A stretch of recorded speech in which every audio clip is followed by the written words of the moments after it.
الحمد لله رب العالمين والصلاة والسلام على سيد الأنبياء والمرسلين سيدنا ومولانا محمد وعلى آله وصحبه أجمعين أما بعد. قابل صد احترام واجب التکریم حضرات علماء کرام، بزرگان دین اور محترم بھائیوں، دوستوں، بزرگوں، آپ سب کو بہت ادب، محبت، احترام کے ساتھ السلام علیکم ورحمۃ اللہ وبرکاتہ. تہہ دل سے شکر گزار ہوں برادر مکرم حضرت مولانا محمد قاسم حسین صاحب کا.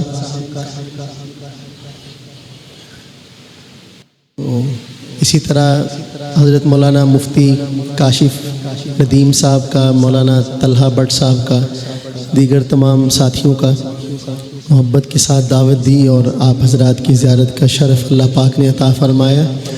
مولانا قاسم گجر صاحب کا تو اپنا انداز ہے پڑھنے کا، ماشاءاللہ بہت خوبصورت انداز میں پڑھتے ہیں، اپنی طرف متوجہ بھی رکھتے ہیں بڑے اچھے طریقے سے.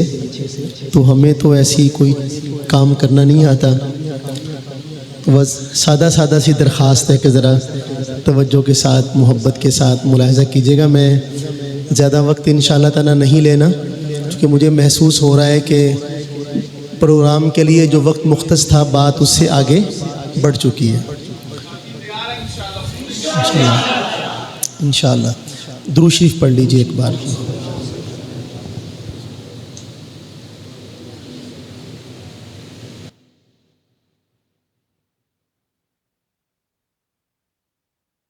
آغاز کرتا ہوں.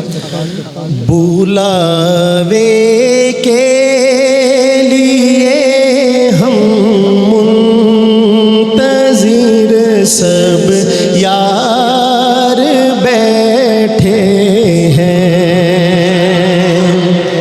کون کون منتظر بیٹھا ہے بلاوے کا؟ ماشاءاللہ یہ لفظ بیٹھے ہیں، آپ نے میرے ساتھ مل کر کہنا ہے بلاوے کے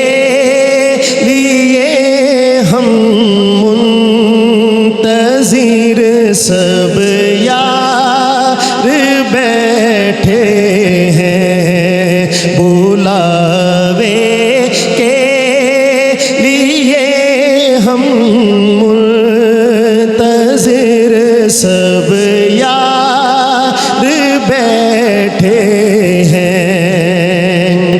بلاوے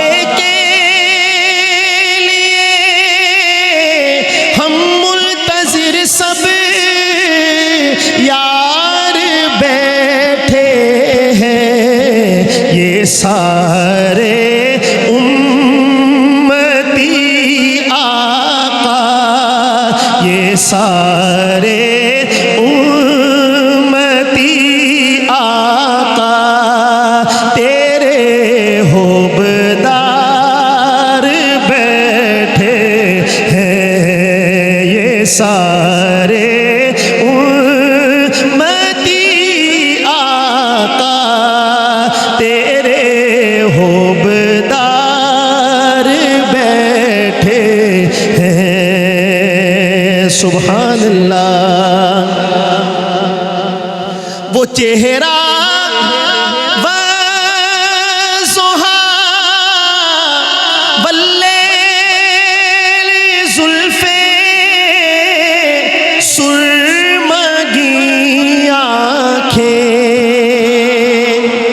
وہ چہرہ سہا واللیل زلفیں سرمگی آنکھیں، جنہوں نے ان کو دیکھا دل، جنہوں نے ان کو دیکھا دل وہیں پر ہار بیٹھے ہیں. میں نے کہا تھا لفظ بیٹھے ہیں میرے ساتھ کہنا ہے. جنہوں نے ان کو دیکھا دل وہیں پر ہار ہیں. جنہوں نے ان کو دیکھا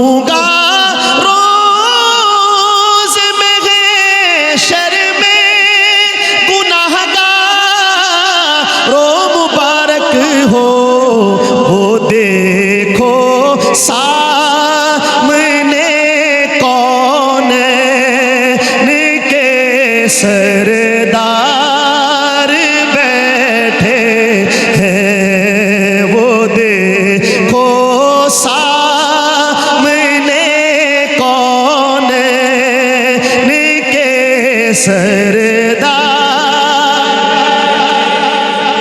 ہیں، وہ دیکھو سامنے کونین کے سردار بیٹھے ہیں، حبدار بیٹھے ہیں۔ شاعر نے کہا حبدار بیٹھے ہیں، وہ حبداروں کی بھی درجہ بندی ہے۔ اب اس دنیا کے سب سے بڑے حبدار کا تذکرہ، اور یہ اس ترتیب سے انشاءاللہ 4 شعر چلیں گے، پہلے چاروں کا تذکرہ۔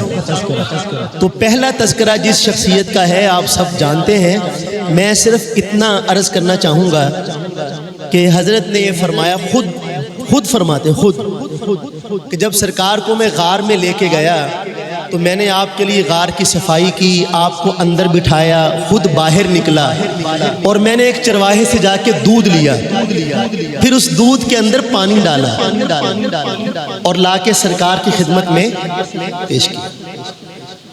اب حضرت کے جو الفاظ ہیں، جو عشق ہوتا ہے نا، عشق یہ زبان سے نہیں بتایا جاتا۔ اب عشق اس ایک جملے میں آپ سمجھیں گے، اور اللہ کرے کہ جو میں کہنا چاہتا ہوں میں بھی وہ کہہ پاؤں اور شعر تک پہنچ سکوں میں بھی۔ حضرت نے فرمایا کہ میں نے دودھ پیش کیا، فَشَرِبَهُ حَتَّى رَضِيتُ، کہ سرکار نے دودھ پیا یہاں تک کہ میں راضی ہو گیا۔ پیا کس نے؟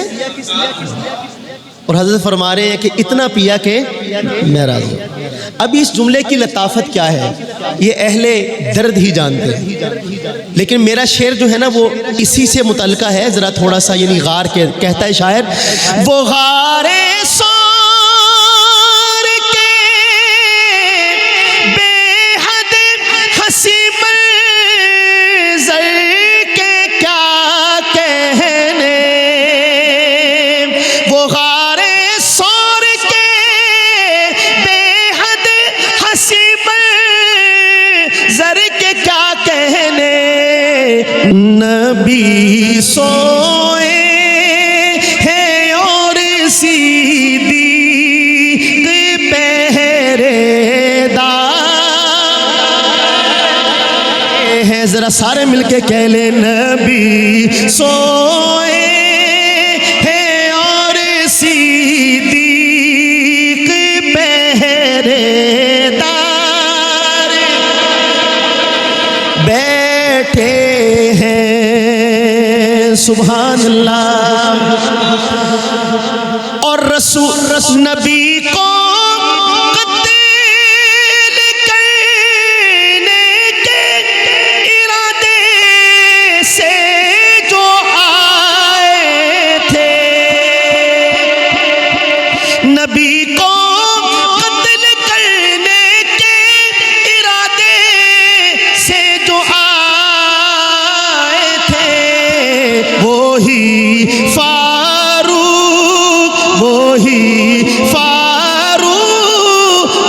ان پر اپنا سب کچھ وار بیٹھے ہیں، بلاوے کے لیے ہم منتظر سب یار بیٹھے ہیں، بلاوے کے لیے ہم منتظر سب یار بیٹھے